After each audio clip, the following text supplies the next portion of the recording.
Okay, our career competitor today is a fellow Brit and fellow coach with a story that makes her the ideal fit for her clients that need to become unstuck within their careers. As an executive coach, our guest specializes in helping seasoned professionals who are stuck at a career crossroads make a plan that aligns what they do with who they are and then, most importantly, act on it. Furthermore, our guest has a book coming out titled Unstuck, a smart guide to purposeful career redesign, which challenges readers to identify the things in life that are most important to help you act in a way that will reveal career transformation. I'm excited to be welcoming to career competitor from sunny Sussex in England, Helen Hanison. Helen, how are we doing? Yeah, really good. Thank you for having me. Happy to be here. Yes, I'm so happy to have you. And this has been a long time coming. I've been excited just to have a little bit of British blood back on the podcast. These Americans keep taking up all my time, quite frankly. But hey, here we are. And I'm just excited, really, to get into something that is really at the heart of this podcast. Again, I don't have too many people come on and speak specifically to career transition and, career transformation. But so many of the conversations that we have with our guests are just laced with this defining moments, moments where people make decisions in their lives to make a shift to become, in your words, unstuck. So I'd love to just kind of start in what you know best and ask you, where did your passion for this personal transformation that you're providing to your clients, where did all that originate? Do you know, I think a lot of the time people who are in coaching or therapeutic sport as well, they're really wanting to help their past selves to a certain extent. And that there has to be a healthy, healthy balance with that one. But I experienced career crossroads a good couple of times in my own career. And I think really the amount of time that we spend in our careers, the years, decades, we're going to at least once, actually. So that kind of career crossroads where you really just feel stuck and unhappy about that, aware that you need to make change happen, but either not sure what change is needed or very clear, but feeling a bit impotent about how would you get from A to B is where people get stuck in a loop of solving the same career problem over again on their own. And if I'm very honest, I wish I had a me back at, these couple of points in time to sort of really help me think through, because I got there and redesigned my career and it does feel purposeful, but I also talk about lost years, as I call them now. And that would be what I would absolutely hope I'm saving the people I work with from. Yeah, these potential ruts, let's say, that we can find ourselves in sometimes. It's difficult to actually, firstly, even recognize that we're in it. Sometimes we can be fortunate and have somebody close enough to us that knows us well and says, "Hey, you seem to be in a rut right now." But I'm curious if anyone's listened to this and they're like, "Huh, now that you've said that, Helen, maybe I'm in a rut, maybe I'm not, or maybe I'm on this spiral, maybe I'm not." How might someone just take a moment and be able to check in and say, "Hey, am I where Helen is sort of explaining I might be right now?" Yeah, it's really interesting, isn't it? We are not always the best person to know ourselves, I think. And that sounds a bit Right. confusing, but what you're saying is exactly the point. I think I would say there's a few criteria that would help someone recognize if they're stuck in a cycle of solving their career problem. And one would be that they've been trying a few things. So they're already aware, it's not a surprise to them that there's something they're trying to correct or improve or refine. And it may not be, I do think it's a bit misguiding, this word transformation. It may not be as clear to them as, I wish I could transform my career. But they've tried situational change. Either a promotion is escaping them, so they move job, or they are increasingly aware they love one element of their work, but they've been promoted away from it, or they're not getting access to it where they are. So they again try that kind of situational change. And then what happens X months down the line, usually about 6 or 9 months, they realize that the sort of high of having achieved change, the engagement that comes with grappling with something new and a different cast of characters and getting the approval that you want from that the new leadership around you actually hasn't achieved what you needed it to. So Mm. it's like a tug on the sleeve, I often think. It's a whisper in the air that grows a bit louder. What people then become aware of is, oh, I did change. That was logical. However, I seem to have carried the problem with me to some extent. It's sort of the same but different, and there you are again, back at that point where you know you can't, that's not tenable for you long term. So that it's quite intangible, which is a shame. But that what makes it measurable is, have you sought and achieved career moves that haven't given you what you need? And I think it's really just sitting with that question and sort of thinking about it a slightly different way and being a bit honest. If that's you, if that sounds like you, maybe you're stuck. And Mm. maybe you need to therefore do something different to achieve a different result. Yeah, we both operate in the world of intangibles, working in coaching as we do. And it is funny because when people reach out to you as potential clients, for instance, one thing they would like to see from you sometimes is like, hey, what is the return here? What's my ROI that I'm going to get from coaching? Can you sort of give me this, shiny object that I will eventually achieve having come work with you? And sometimes that can be tricky in our space, and you kind of speak into that in terms of just as individuals, our ability to, pursue what it is in our lives that we feel is most important to us, because that is Mm. difficult to measure. That is difficult to sometimes even define. And so, with that being said, what you're presenting here is just like, what if you were to just simply track periods of time, 6 months, 9 months at a time, and say, having achieved whatever it may have been I achieved, considering where I am now, am I as equally satisfied, equally motivated as I was when I experienced that achievement 6 to 9 months later? Or has all of the emotions maybe that came with that moment, have they just kind of disappeared? And I'm now left with this Mm. sort of longing for, maybe more success or getting that next hit of momentum and motivation. Or it's kind of what I'm Yeah. hearing you explain here. And you sort of, yeah, I often use the language of, chasing hits of happiness, and Right. that being really the wrong direction to go. Mm. Hits of happiness, whether it's career or otherwise, are so transient, they're fleeting. And we do all get propelled along, and careers in particular, because you can sort of usually see the next goalpost in sight once you achieve something you've been challenged with in your career context. However, if when you achieve it, whether it's promotion or a business win or whatever it may be, you feel flat, empty, deflated, and that doesn't lift. I mean, you might feel that for a beat, whoever you are and whatever the goal is. But if it doesn't lift, if the next horizon of something you feel equally enthused to pursue doesn't come into view, that's another really important tell. And I think, to your earlier point about, how do you explain to people when they are right on that tipping point about coaching?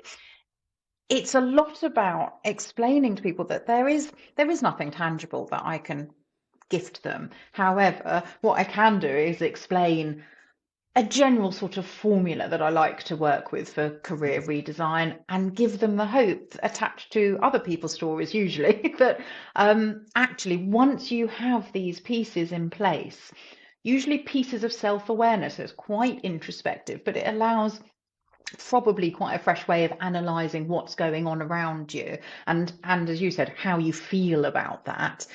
Then things that suddenly felt, used to feel very vague, very ambiguous, do suddenly get a bit more defined, much more defined, and therefore actionable. So that's as far as I would ever go with a promise in our work, because Mm. the rest of the coaching results is, of course, how they act um, on, designs that they've co-created with me in our work in their real world. Yeah, it's you actually allude to it in the book of this notion of readiness. Like you've written a book that really is for those that are ready. You're not Yeah. necessarily writing something that's convincing people to stop what they're doing and say, "Hey, wherever you are in your career, I'm here to challenge you and say that you're in the wrong career." It's nothing like that. It's about, hey, you've already gotten to that point of readiness. Your Mm. curiosity is already heightened to the point of where it's like, hey, I know I need some form of a resource right now just to kind of help me figure out what the heck it is I'm feeling right now, why it is I'm feeling this way right now. And that readiness, for me, at least from my perspective in coaching, is pretty much the prerequisite that if you don't come into coaching with that, there's really no need for the coaching, and sometimes Yeah. people are surprised to hear that, but it's true that the readiness is huge, and you're speaking now not only through what we're having a discussion around, but when we talk about the book itself. I'm curious, like, from a readiness standpoint, how are you registering someone's readiness? Let's say when they come to you and they say, Helen, I think I need you in my life right now, but can you Yeah. maybe help me understand whether or not I truly do? Like, what does readiness look like in your perspective? So it's really interesting, and it's not ever so linked to what people bring into what I call clarity conversations, where we're both mutually choosing whether we'd be the right fit to work together. Because people come in with such compelling and emotive situations that they feel stuck with, and they've got a lot of language and they've often got a lot of feelings that, to bring to that. And that's not the point. It's maybe a bit of a clue, but it's not the point. It's really when I say to people, so often I'll ask them to literally score their situational stuckness. So, whatever context they've just explained to me that they feel deeply unhappy about, and give it a score out of 10. And it makes no sense whatsoever at that point in the conversation, but they don't hesitate too much. They know a number. And then we revisit it at the back end of that conversation. And it's so simple and it's so obvious only then that actually, if they could live into the vision, and this doesn't matter if they have a sharpened vision where they know exactly what they're trying to achieve in a purposeful career redesign, or if that's the point of their stuckness, they have no clue. They just know what they're doing now is untenable for every day till retirement. So it doesn't matter, but I ask them to score that, the feeling or the vision, whichever they sort of have within reach. And then you point to the difference. And it's really interesting then because while it's not my job, I don't ever want to convince people into coaching. I think you're right. Readiness is absolutely key, and that has to come from within them. It Mm, is, I think, the job of a good quality coach to sort of be a mirror and reflect back to people what they've just explained to you so that absolutely. they can see that for themselves. And I think Mm, that gap, that dichotomy between well, I'm stuck here and I'm this much unhappy, but there are reasons that I'm stuck. Here's the barriers, and it could be a success trap. I've got obligations, responsibilities, or whatever it may be. I don't know what else to do. I've invested so many years or decades into this now. They see it differently because mm, the cost of staying stuck, has real impact for them. And mm. you're showing them what it could otherwise be. And that's what they need to see. The cost of being stuck. So much of, and you don't know my story as well as I know yours, mainly because you've not read my book and I've read yours, so I have an advantage over you in that. So the one thing I will be able to say is that so much of your personal story really resonated with me, and it's that notion of, as you just kind of very easily captured for us, is that notion of what is the cost of being stuck, and to have that awareness of saying, not only am I stuck, but there is a cost. There's a cost either to me, to those closest around me, to whatever that vision is, as you explained just now. Like, there is some sort of cost here, and in order for there to be a cost, you have to start by valuing whatever that thing is towards the Mm. cost. If you see what I'm saying here, like that notion of, hey, if this is a cost to me, then I have to value me. If this is a cost to my spouse, then I have to value my spouse. Whatever it may be, it's that recognition that there is a value at play as well. I would love for you to emphasize here, because it comes through in abundance in your own story, but also through the book, why it is why we need to value the career direction that we go, because to everything that you're speaking about here, it matters. So why should we put such a value on that career purpose and that career direction? Wow, to me, this is almost the biggest question. I'm glad it comes through in the book. I think the most important thing and the most clear way to explain it to people would be if we get stuck performing a role in career, but also in life, that no longer has synergy, has lost touch with those things that matter to us most. That's when we get stuck in an everyday way of being that feels completely dissonant. And it might not fall off a cliff and overnight wake up one day and be dissonant. It's never that clear, and there's the danger. what is most important to us, our values, put simply, shifts over time and in response to the things that happen to us, around us. And, that's very hard to keep in touch with, actually, because it's not on the surface.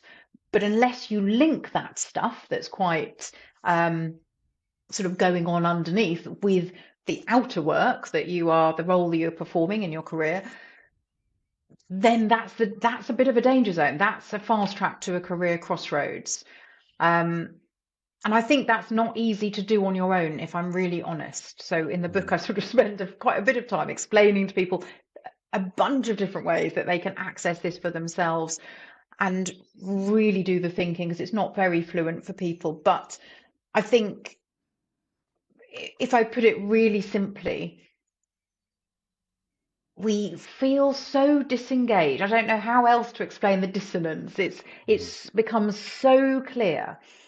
One client explained it to me that she felt, I'll never forget this, and her story is in the books, but she felt hollow. She felt like she was moving through some kind of horror movie. She felt like a sort of shell of herself, and the real horror was that she was completely sucked dry of all the things that made her her, and nobody could tell from the outside, because there she was, still able to perform, get through the day. But that was, I think, probably one of the best explanations of dissonance that I've ever sort of been a part of. Does that make sense? It makes perfect sense, because again, the hollowness, I think when you start using those words that capture emptiness, I think that's a very powerful visual for anybody listening to this, is this notion of, hey, when you look at your workday right now, when maybe you're sat at your desk and it's 9 a.m. and you're about to get going with the workday and you're looking at the list of things to do, what is that list doing for you right now? Is it filling you up? Is it getting you motivated? Is it getting you excited? Or do you look at it all and just feel, to your point, hollow? Do you feel empty? Do you feel as though, hey, this stuff, I could just kind of knock it out in my sleep. I don't even really need to give it my all, if really any ounce of myself whatsoever. That disconnect there is huge, right? I think actually that's the beginning of huge. When you realize, as you say, you open the calendar on a Sunday and you feel flattened, or that sort of a heaviness, there's sort of beginnings of oppression.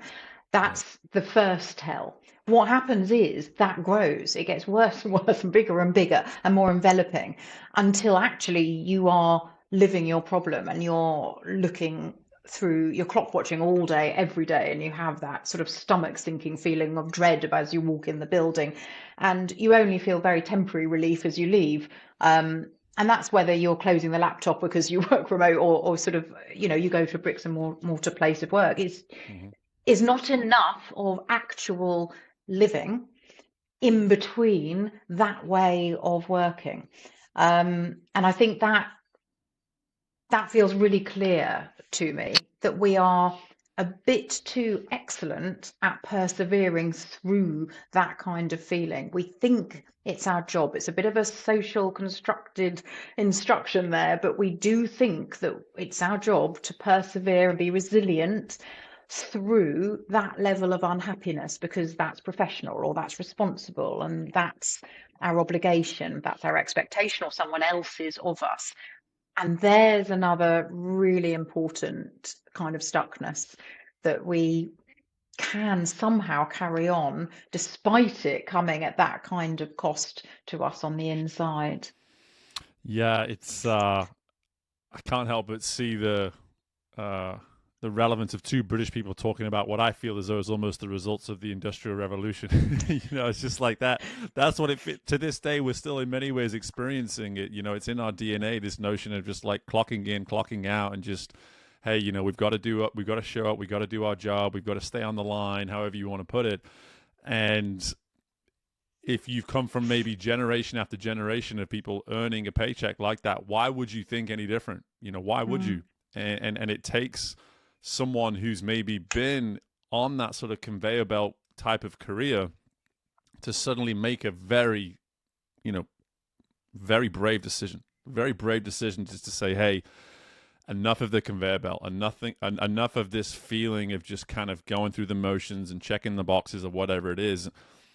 There are so many people that listen to this show that have wonderful careers that are so motivated and are filled with purpose. But for every one of those, I know if you're listening to this right now and I just described you, I can guarantee you can think of 2 or 3 people really quickly that Mm. complain about their careers to you. So for every one of folks like you and I, Helen, who feel very purposeful in what we do, there's at least 2 or 3 others that are struggling, that do feel that hollowness towards what it is they're doing, and they're persevering. And I'm so glad that you brought up this, because it is such a really interesting idea that you present through the book, is this notion of perseverance. So I'd love for you just to kind of give us a little bit more about that, and why, in your words, that perseverance is this dark power that's holding you stuck. I mean, those are some powerful words for a word that people will sometimes say, hey, you should have perseverance, but you're kind of pushing back a little bit on that notion. So I'd love for you to go into more detail on that. Yeah, sure. It's a bit of a sort of passion point for me, to be honest. Yeah. It's um, how do I explain why? I think we're back to this idea of it being a social instruction. Mm. And these things that I call social instructions are so embedded in the culture. And I don't think it's special to the UK, although I do get what you mean. I think because a lot of my clients are stateside and Australia and elsewhere in Europe. And it's, it does seem to be a bit of a global pandemic of thinking we need, we must, don't have permission to do otherwise than persevere. And there's a lot of language out there increasingly over the years about resilience. And I think that's the same. There's a dark Mm. side to resilience, perseverance, because resilience is really the tools that we use to buffer ourselves on a path that perhaps our younger selves put us on. We feel trapped within, we're not happy, but we discount the piece that's about us. And we Mm. prioritize the piece that's about that sort of social prescription to carry on regardless. And that's the bit I feel very, very, very strongly about. It's really important to question where these truisms, where these social prescriptions, where these ideas come from. And carrying on regardless of being unhappy is absolutely as big as it gets to me. Mm. It's as pivotal as I can possibly come up with for why someone would be stuck in their careers. So I do think it's really important to do the work that presses pause on all those sort of what feels sort of so automatic, such commonly understood ideas about carrying on anyway, Mm. that you actually stop and analyze and hesitate and consider, but what is that giving me? What is that costing me? What if I didn't? What would that look like, and what difference would that make? Mm. What would it take to make change happen so I didn't feel this way? And really that I'm describing a process of giving yourself permission to make change happen, Right. and prioritize yourself within your situation, within your context, whatever that is. And if you're anywhere near thinking about this, you already know that actually you're not happy enough.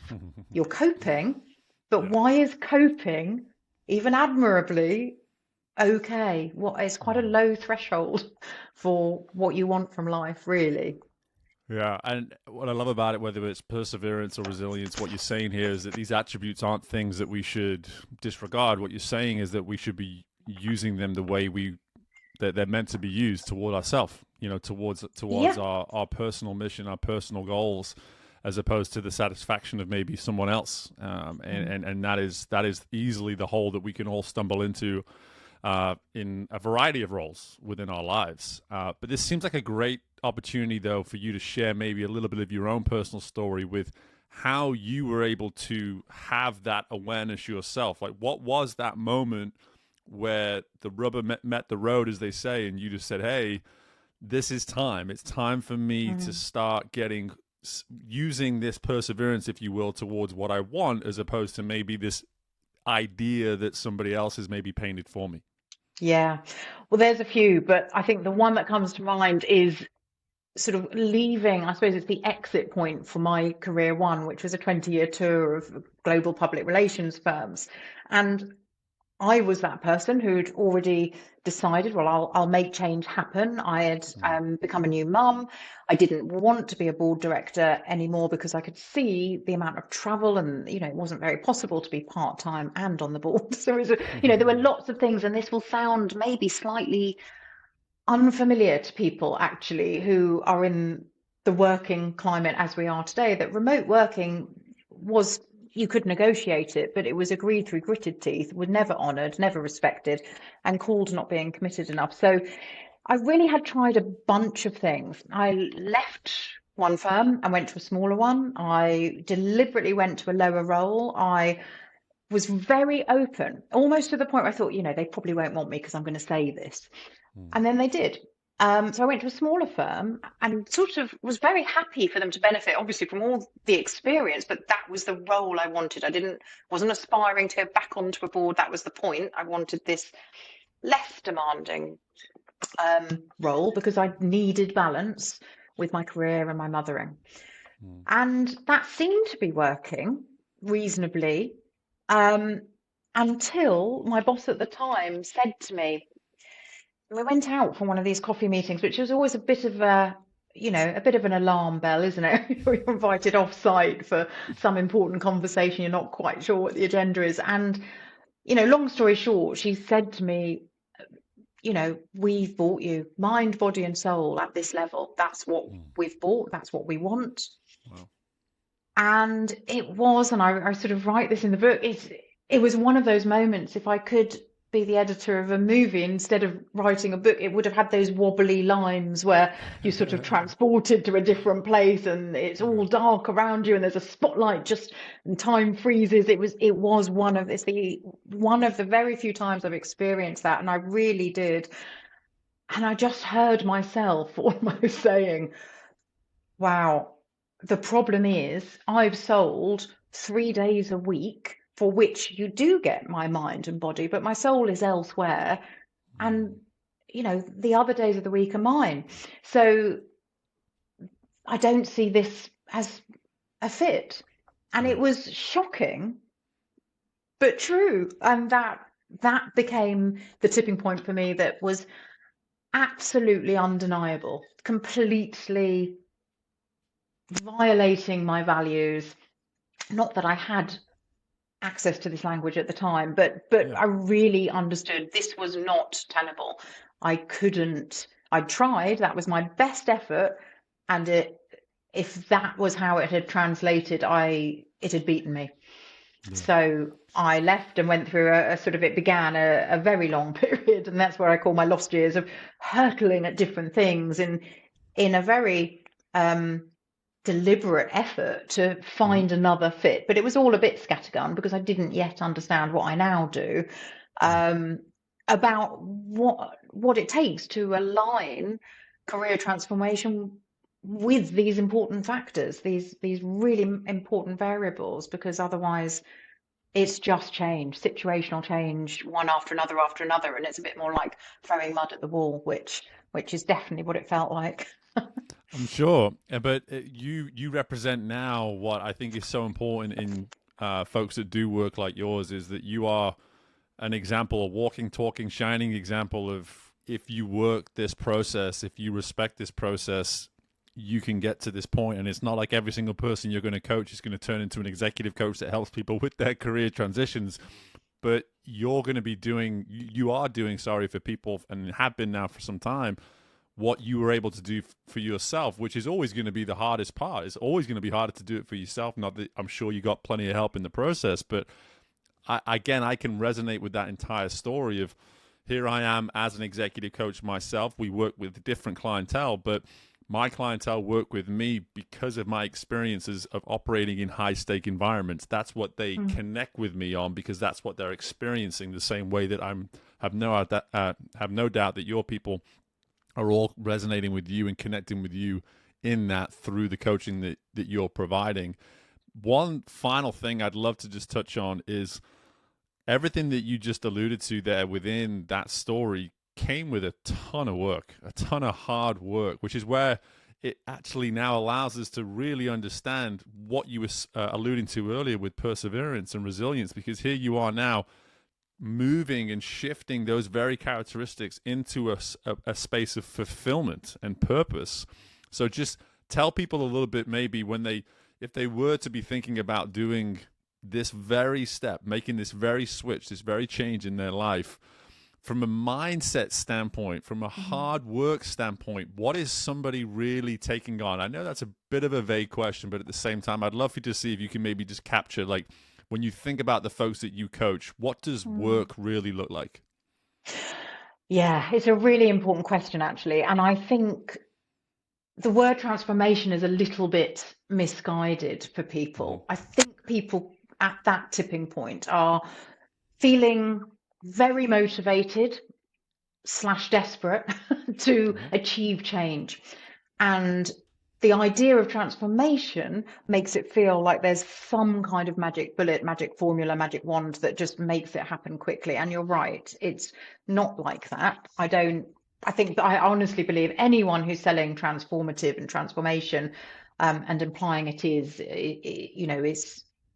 is not a good idea to sort of go that route. I personally believe transformation happens one small step at a time. So the work, certainly the formula that I've created, is first of all to build what I call a career compass, and that has a few different components, three or four, and that's quite introspective actually. So some of it's reasonably sort of easy to access. We talk about strength, then we've alluded a little bit already about values and the difference, but you are looking for overlap and synergy between those things. And I think once you've packaged all that up with a sense of a sort of broader purpose for you and your career and life, then there's some direction setting, crystal clear clarity for any career design to be purposeful. And unless you can have that kind of clarity about what any kind of change would need to align with, I don't think it can be transformational. It's just situational.